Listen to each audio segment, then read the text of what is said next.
What's up, y'all? It's Annabelle with That Good Shit, and I am here with the incredible, Fabiola Reyna, de Reyna Tropical. beautiful. I'm so excited to be here with you today. The new album has been such a beautiful listening experience. I've been listening to it while I've been biking, just outside in the summertime. The album is called Malegría, and the first thing that really caught me was when I was looking into the title of the album, how it really deals with like duality of good and bad, like happy and sad. Tell me a little bit about that title and what it means to you. Yeah, exactly. I mean, Malegría means, it literally translates to mal meaning bad and alegría meaning joy. So it's kind of like that feeling of those two intersecting and the creation that comes from such big energies crossing, So, and to me, that is really is living in your duality and your multiplicity, and yeah, and creating from that place. So often we live in a world where it feels like it always has to be black and white, and a lot of people don't hold space for kind of that like duality or just holding space for a lot of different feelings like that at the same time. And I think that's something you do so beautifully on the album. You acknowledge so many feelings, so many states of mind in one piece of work. Tell me a little bit what that's been like for you, like kind of living in that gray area and learning how to kind of like articulate and explore multiple emotions, states of mind, and hold space for those in the music. Well, to me, it's actually something that it comes really intuitively and really naturally. I think the biggest resistance that I've received is just from like outside perspectives of things needing to be really black and white, or people needing like really specific answers, like it's like this or like that. And for me, like the answer's really just in like the nuances of in between the yes and the no. So I'm really interested like in holding space for people's experience that are not my own, Right. And I think this album is really focused on one sense, like me and what I'm going through and my own like self-awakening and self-pleasure and queer pleasure, and also like the experiences of the diaspora from, race or class or identity in other ways, age, and all of that together is what to me makes like Malegría. Absolutely. I think it's so beautiful to be able to hold space for all of those experiences and, like put that all out there for anyone who's not yourself on the album. What do you feel like the impact of the album has been so far? How's your community reacted to it, and how has that felt for you? We just played a West Coast and East Coast tour, and all the shows have been sold out except for Seattle, where there was 11 tickets left. So I feel like that's really telling of how much this album is impacting people, that like people are coming to all the shows and they're coming really present, and they're coming with offerings and plans to give to the altar, and just ready to release, ready to move through things, ready to cry, ready to make out with whoever, ready to like just be free, and so I feel like there's a lot of curiosity around what Malegría means for themselves, for ourselves, and also to be in community. Just the title alone is really curious for people, and then the beats and how happy it feels is like also something that really moves our body. But then when you really listen to the words, like it really sends us internally. So I think people, are curious. That's a really beautiful space you're able to create with that. And I do love how like a lot of the sounds are so happy and vibrant, and they get you in a space that feels comfortable and open, where you can then like explore the emotions of what you're talking about on the songs. That's what I experienced listening. Did you have any specific memories on the tour with your community, with your fans, that stand out to you? Like any moments that were really special to you?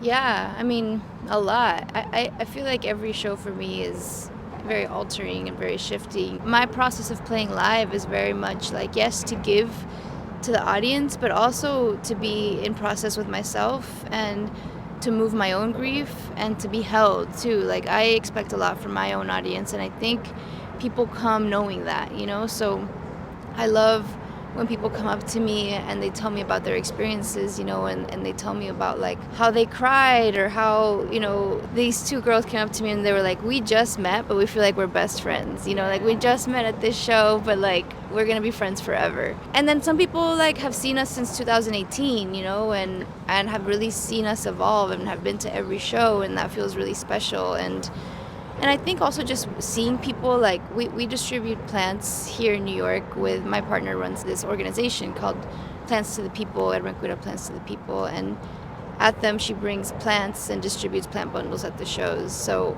to watch like the whole audience kind of wave their little plant bundle in the air during the songs really makes me feel connected. Yes, we're distributing sounds and music, but we're also connecting people to the land. Yeah. And that feels really important to really feel through like the Malegría. Yeah, I love just like hearing about your connection with the earth and how central that is to the album. You talk about like earth elements so much, like you're talking about water, you're talking about mountains. Tell me a little bit about your personal relationship with the earth, what that means to you, and how you've extended that into the album. I couldn't have connected with myself so sensually and so intimately and so openly in the way that I have been in the last 4 years if I hadn't connected with the earth first, like given myself that moment to like sit in on the mountains and like really feel the breeze and really feel like the messages of being like, oh wow, I actually really need to feel, period, you know? So for me, like the closer I get to the earth, the closer I get to like wanting to care for her and sit with the water for 8 hours and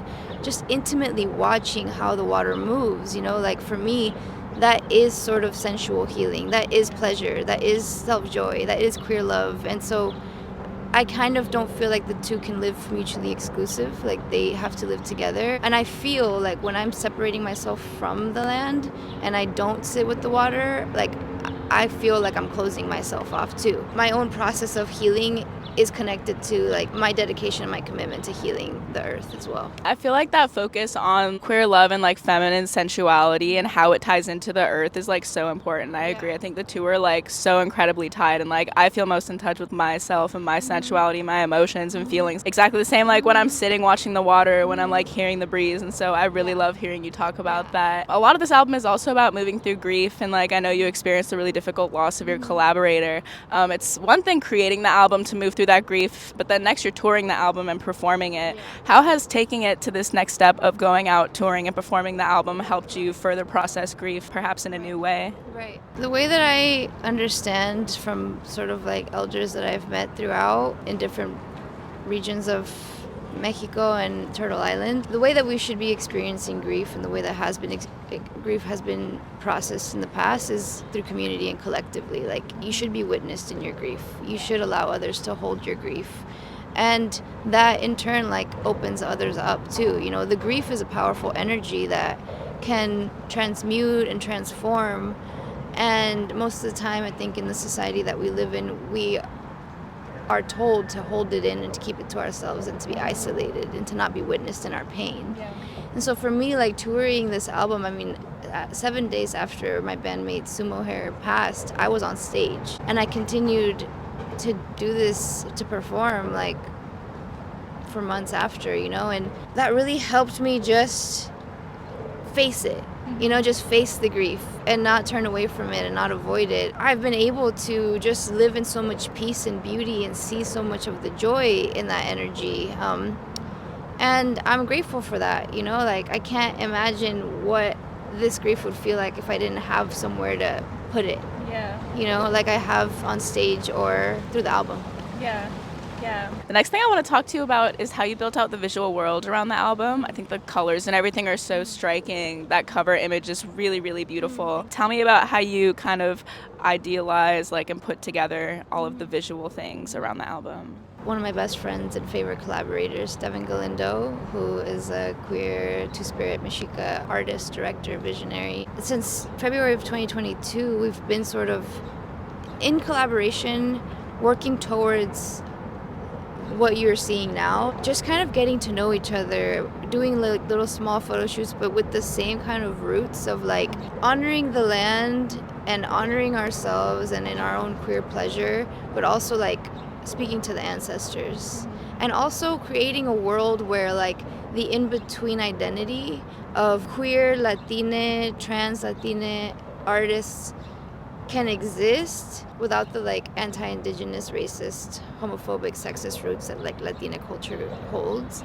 We've been really working at like creating that together for ourselves. You know, so when Malegría, the cover came, I literally had 1 week to figure it out and I was like, I don't know what I'm gonna do.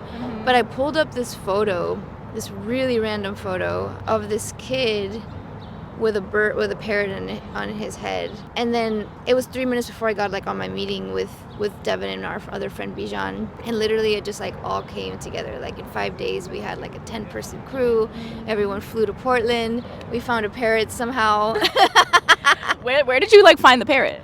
We just like called everybody, and one of our friends was like, I know someone who knows someone who has a parrot, and this parrot is like 37 years old, has been with their human partner for like 20 of those years. Wow. Like, has been a really cared for parrot. But I also felt so in relationship to this parrot because I was like, I've also been traveling, like I've also been displaced from my own original homelands, you know, from my own original route. But like, you have to find where you belong, you know, and you find your chosen family. And there was me and that parrot just vibed hard. Yeah, you and that parrot had a nice vibe. What did it feel like having that parrot like standing on your back for that picture? I loved it. I mean, it was really calming, but like they were really on me for like an hour. Yeah. You know, and it was huge. It was like this big. Yeah, it's a huge bird. But everyone around me was so scared for me, and I was just like so zen. Yeah, You know, like, I was just like, I trust. If my eyes get poked out, like it is what it is. It is what it is.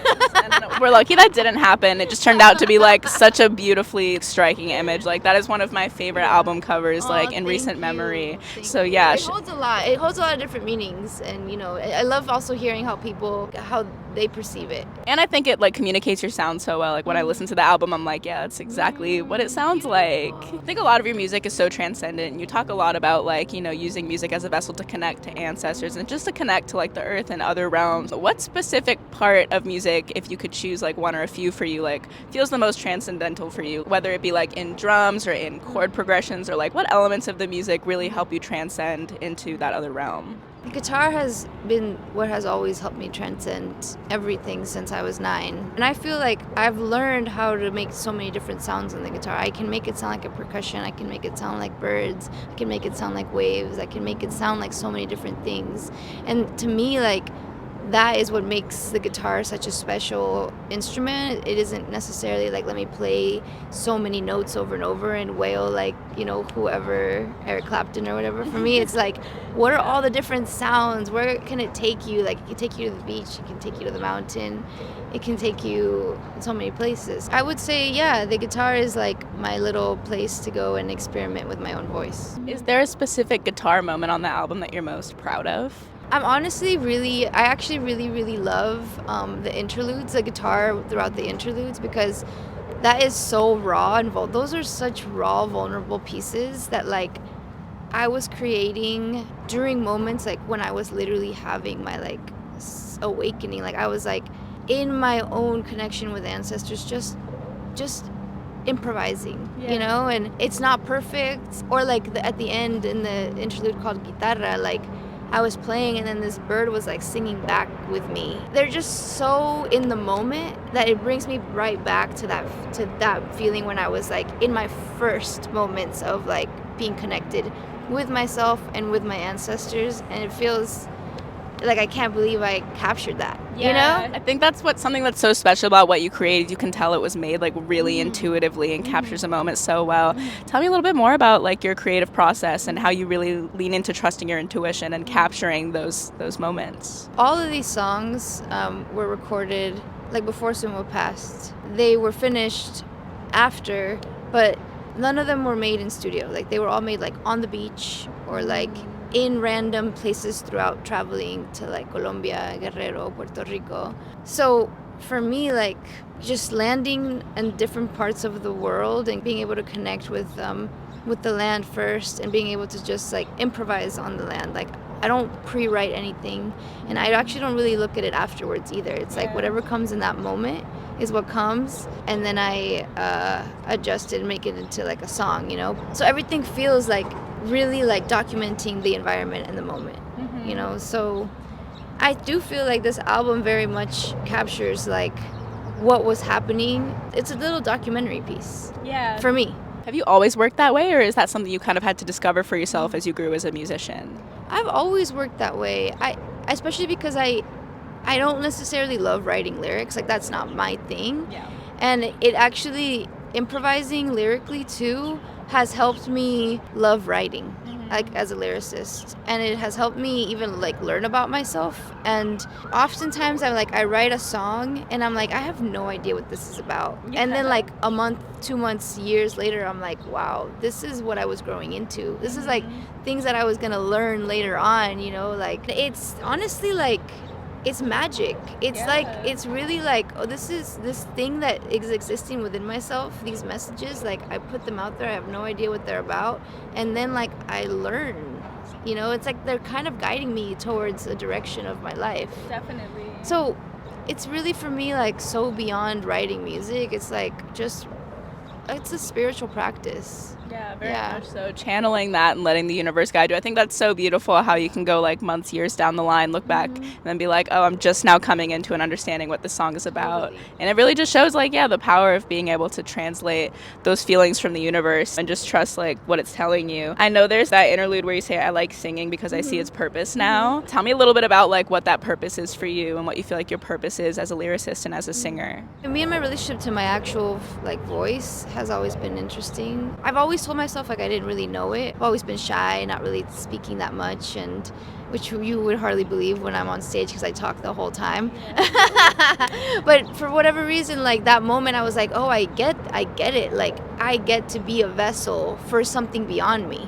Like I get to be the vessel for people that don't have a microphone, or for ancestors, or like just speak and learn how to listen and sort of have the moments of like, have I been a good listener? Like, have I been able to translate what other people want to say and not just hold my own experiences and thoughts, you know? So that, to me, like having a voice and being able to sing and being able to voice like queer love and Afro Mexico is the biggest privilege that I have, you know. The biggest honor is to be able to be like, okay, let's talk about queer love. Let's talk about how Mexico and Latin America is racist and homophobic. Like, let's talk about it. Let's challenge this. Let's find new language, and doing it all also with like just deep, deep love. Yeah, I think that's going to carry forward into your community and everyone who listens so beautifully. Watching the ripple effect of this album and this work, I feel like over time, over months, over years, is going to be really beautiful to see. Like, that's really important. Yeah, and I also think like these conversations that we're having, especially someone like me who is like light-skinned brown woman, although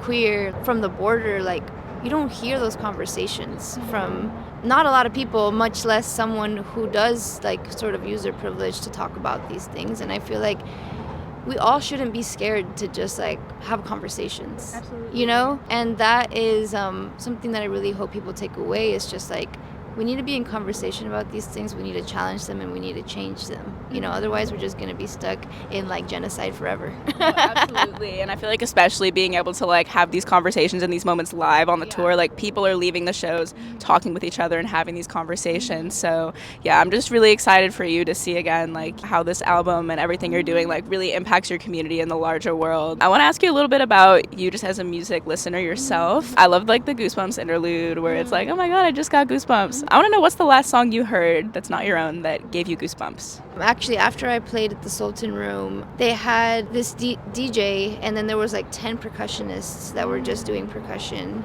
like Afro beats type, and then also mixed with like salsa, just mixed with like a lot of different like West African origined rhythms.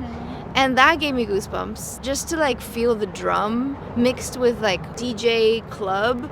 I love when like you can feel the worlds coming together. So I'm a lot less of someone who's like, oh, I heard this song on the radio, or I listen to playlists, or I'm more of like really listening to the world, and I'm really listening to like what people play on the radio, like in taxis, you know? And I'm like, wow, this is dope. Yeah, and just like the rhythms of the waves, I'm much more that. Like that gives me goosebumps. Like when all of a sudden like you just hear this big swoosh and I'm like, oh my God, like dang, that was for me. Yeah.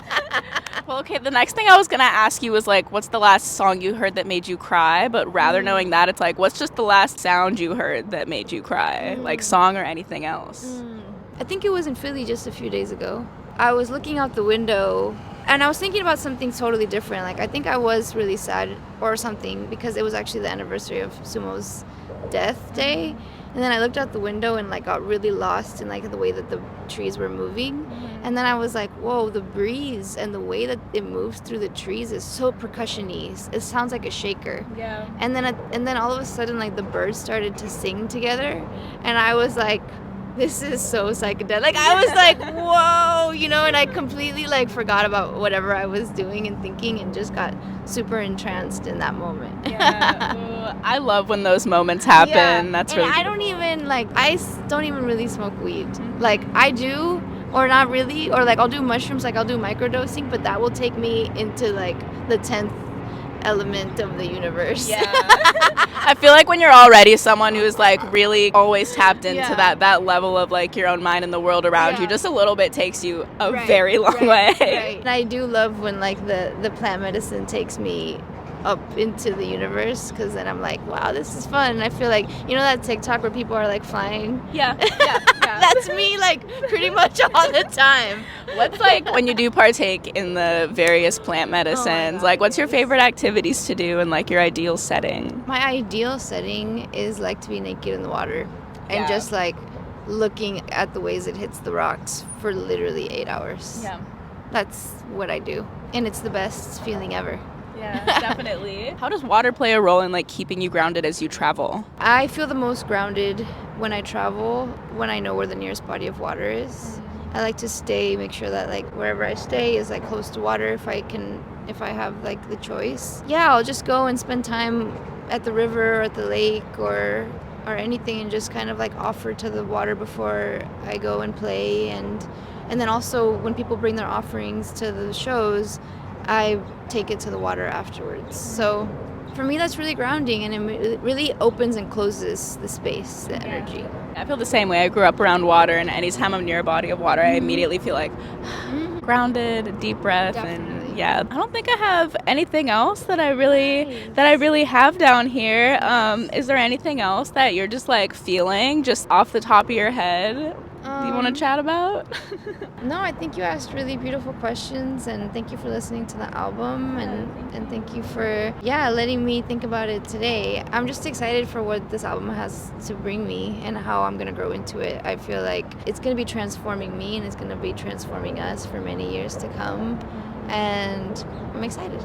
Oh, you know what? Actually, the last thing I will ask you is for our audience who hasn't heard the album yet, who hasn't listened to Reyna Tropical, if they're going to go in for a listen of the album, where should they be and what should they be doing? Like, what's the ideal setting for the best first listen?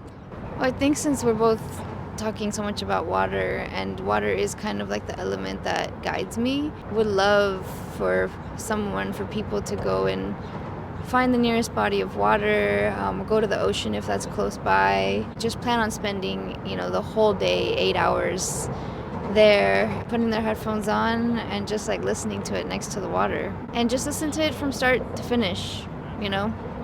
And that's that. You heard it from here first. Like, that's how you're going to listen. Cool. Well, thank you so much, Fabi. This has been really beautiful. Again, the album has been just so special for me, and I'm excited for everyone to listen. Cool.